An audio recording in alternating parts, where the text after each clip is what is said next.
ஐயப்பன் சுவாமியின் அவதார ரகசியம். ஓம் சுவாமியே சரணம் ஐயப்பா.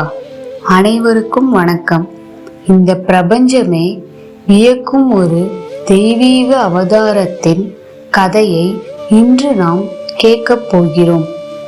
இது ஒரு சாதாரண புராண கதை அல்ல. இது தர்மம் காக்க வந்த தெய்வத்தின் அவதாரம். இது ஹரிஹர புத்திரன் ஸ்ரீ ஐயப்பன் சுவாமியின் அவதார ரகசியம். ஒரு காலத்தில் பூலோகம் மட்டுமல்ல, தேவலோகமே கலங்கி நின்றது. அசுரர்கள் தங்களின் கொடுமையால் 3 உலகங்களையும் அதிர வைத்து கொண்டிருந்த காலம் அது. அந்த அசுரர்களில் மிக கொடியவளாக இருந்தவள் மகிஷி, மகிஷாசுரனின் சகோதரி. மகிஷாசுரன் தேவதைகளுடன் போரிட்டு சிவனாலும் விஷ்ணுவாலும் அழிக்க முடியாத வரம் பெற்றவன். ஆனால் அவன் வதம் செய்யப்பட்ட பிறகும் அவன் சகோதரி மகிஷி தவம் செய்து ஒரு கொடிய வரம் பெற்றாள். எந்த ஆண் தெய்வத்தாலும் என்னை அழிக்க முடியாது என்ற வரம் அது. அந்த வரத்தின் பலத்தால் மகிஷி தேவர்களை அடுக்கி ஒடுக்கினாள். இந்திரன், பிரம்மா, அனைத்து தேவர்களும் பயந்து நடுங்கினார்கள்.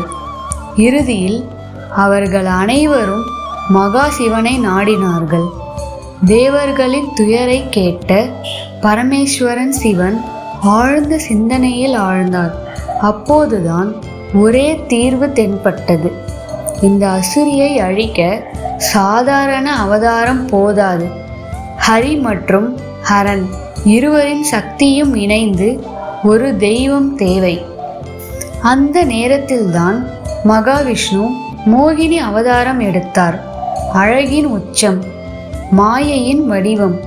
அந்த மோகினி ரூபத்தை பார்த்த மகா சிவனின் தவம் கூட கலங்கியது. சிவன் மோகினி சங்கமத்திலிருந்து ஒரு தெய்வீக சக்தி உருவானது. அந்த சக்திதான் ஹரிஹர புத்திரன் ஐயப்பன் சுவாமி மணிகண்டன். ஆனால் அந்த தெய்வ குழந்தை லோக கண்களுக்கு உடனே தெரியக்கூடாது.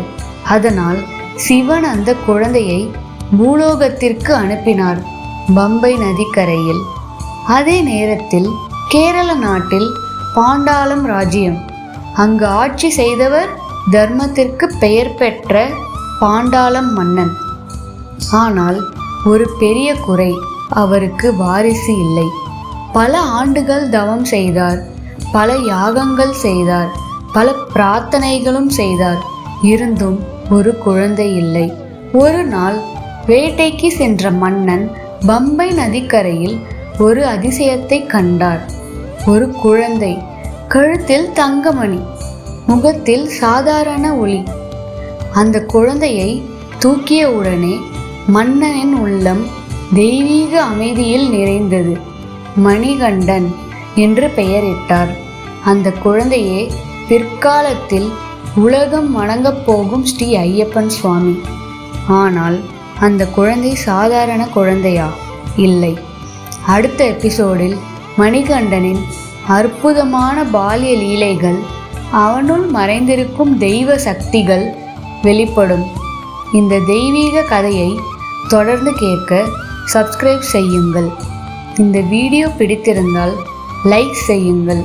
உங்கள் மனதில் தோன்றும் பக்தி கருத்துக்களை கமெண்டில் பகிருங்கள். சுவாமியே சரணமையப்பா. சுவாமியே சரணமையப்பா. சுவாமியே சரணமையப்பா.